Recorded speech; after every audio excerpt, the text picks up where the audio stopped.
Morning, ladies and gentlemen, and welcome to ECES. I would like at the beginning to welcome Mr. Tahir Helmi. I think you all know him. He was the former manager of the ECES. He's one of the founders, and it's been like 7 years he did not visit the center. We are very glad having him today. It's actually our pleasure.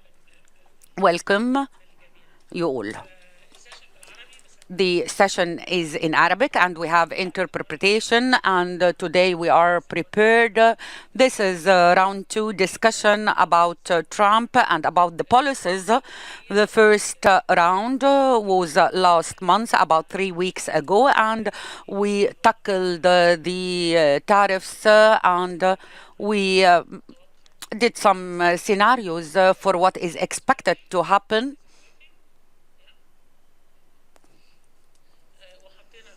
And we set expectations to what might happen.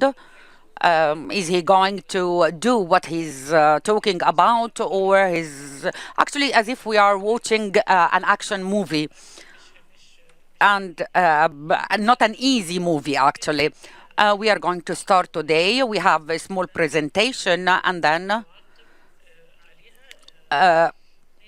we are going to have 2 interventions by 2 specialists. The 2 of them are very dear friends. I'm going to start with Mr. Abdel-Hamid Mamdouh. He's now the first counselor of ESB legal international company, and he is the former manager of the trade sector in the World Trade Organization. You are a very important person, and everybody knows that. And the second person, Mr. Omar Eshenaiti, the executive partner of Zila Capital. He is a professor in the AUC and the Arab Academy for Science and Technology in Cairo. He's also the research council for the ECES. For those who don't know, every month we issue a financial report internationally and globally, what's happening in the emerging markets and what's happening in Egypt every month in order to follow up. And he is with us.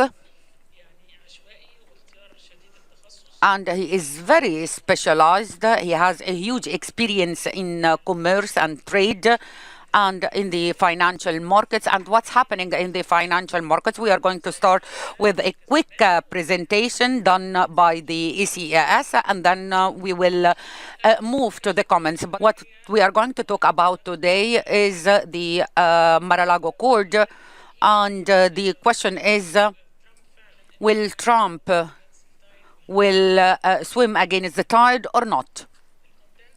The contents of the presentation: he is pushing to change the global trade, leading to dangerous changes in the trade world. What we are going to tackle about today, it's a short presentation, a very short presentation. We are going to define what is the Mar-a-Lago Code and what is the objectives and the way that they want to implement it. And then now we are going to ask these questions among with other specified questions that we are going to start our dialogue, our conversation with the guests. Mar-a-Lago Accord is named according to the sports, the city in Florida that witnessed the many events, like in the 2017 there was a summit that was held there.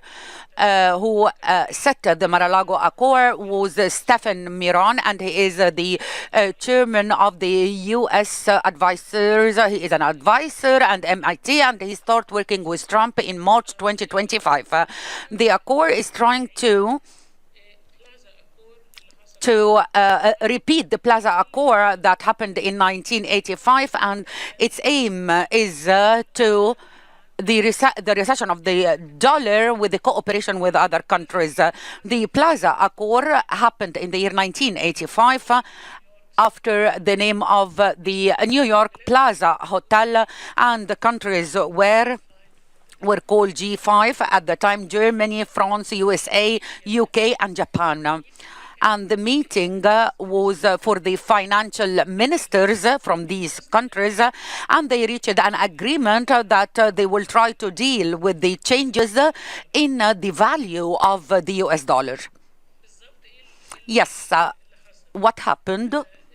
What happened is, and this is not written here, what happened is that the dollar was very, very strong at that time, to a huge extent. So the US had a deficit because they were not able to export because the dollar was very strong, and the other countries, they had a surplus because the deficit was very high in the US, about 3.5 of the GDP, and the other countries, they are growing negatively, as a matter of fact, and they have a surplus, a huge surplus. So there was a kind of imbalance and a weakness in the growth. So the agreement was, we are going to weaken the US dollar in order to allow the USA to export, and in order to the other countries to know how to deal, especially with the deficit. At that time, it was very soon that will happen a protectionism from the USA. This is the background. The first 2 years after the accord, the USA trade deficit was bad because there was an increasement in the prices of the imports, and the increasement in the exports did not balance this. Then the deficit start to be reduced, and the exports increased positively, that the devaluation made the exports of the US cheap, so they were able to export to the other countries. The accord failed to reduce the deficit between the USA and Japan, and I think that this is a very important point that we have to shed the light on, because the war between the US and Japan, it is the same as the USA and China nowadays. Was able to reduce the deficit with other countries as a result that the USA Congress did not set the protectionism that was supposed to be set before the accord. So the accord happened by the blessing of the other countries in order to achieve a balanced system around the world, because from the surplus they finance the deficit of the USA. They were buying the bonds. So the system was actually very bad. In 1985, this accord, after this, in the year 1987, a man called another accord, the Louvre Accord, that was in France. At that time, 6 countries ratified the agreement, the G6, and they invited Italy to sign, and Italy was not a member, and actually Italy refused. And the idea of the accord is to do the opposite direction, to stop weakening the US dollar in order to achieve balance. So this is the background of the issue that we are going to tackle today. I thought it's important to shed the light on it. The overall objective of the new accord, the mar-a-lago, and no one agreed upon it now. Only Trump, he did this by himself, that to deal with the current situation of the high fiscal deficit of the USA without imposing or increasing the taxes. He wanted to do it on behalf of others.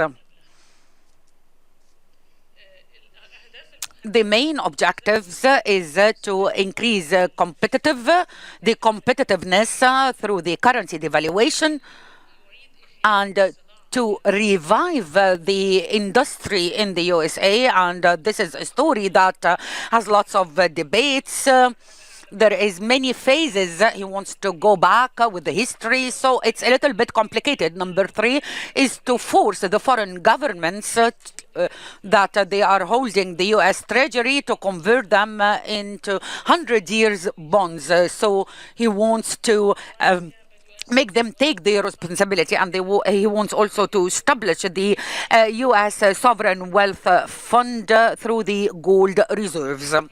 The implementation, the mechanism of the implementation depends on two pillars. That's in order to protect the national industry and to improve the trade balance and to use the revenue from the tariff in order to reduce the taxes. He is imposing responsibilities on the foreign countries in order to deal with the withdrawal of the U.S.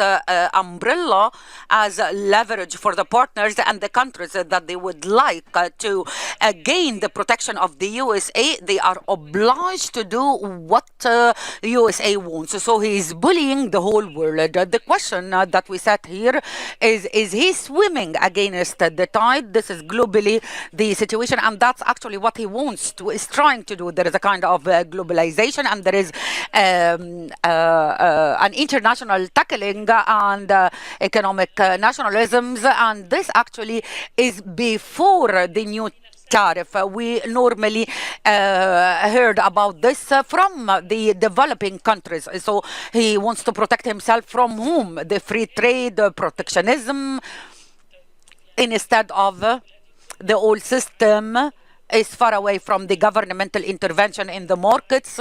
So he wants to intervene in the prices of the dollar. The industrialization developed countries, they are working towards the services, especially with the development of the AI, is trying to draw back. There is a huge intervention in the central bank, and when things are not going like he wants and the inflation is increasing, actually this actions are very weird, and globally there is a balance in the international market. He's trying to do a stabilization in the market. What we said from the presentation of the previous session is that the USA are shooting themselves in the foot more than anything else, because of the impact on the Americans with the inflation and other impacts is very, very high because of this stabilization. And we said at that time that many scenarios are in front of us. We now see part of these scenarios are happening nowadays. What I want now is we are going to tackle some questions in order to start the discussion. Is there any ability that to replicate the setting of 1985? Is it the same setting? How we are going to be affected from what's happening, what's going on? And actually this will show that the increasement in the tariffs policy that the USA adopted, there is a policy that they are thinking about, and the most important question is this policy right or wrong? The most important thing that there is a circle, and he is moving in the circle, bullying everyone around. And for this reason, we are very keen and we are very interested in the Accord. What's the effect on the World Trade Organization from the tariffs, and this matters. The tariff policies, is it successful or not? What happened up till now? What's happening with the dollar? What's happening, and what's the reaction of the financial market? And what is the effect of all of these factors on our part of the world? And lots of other questions that they are going around your mind. So this is the beginning to warm you up and warm your appetite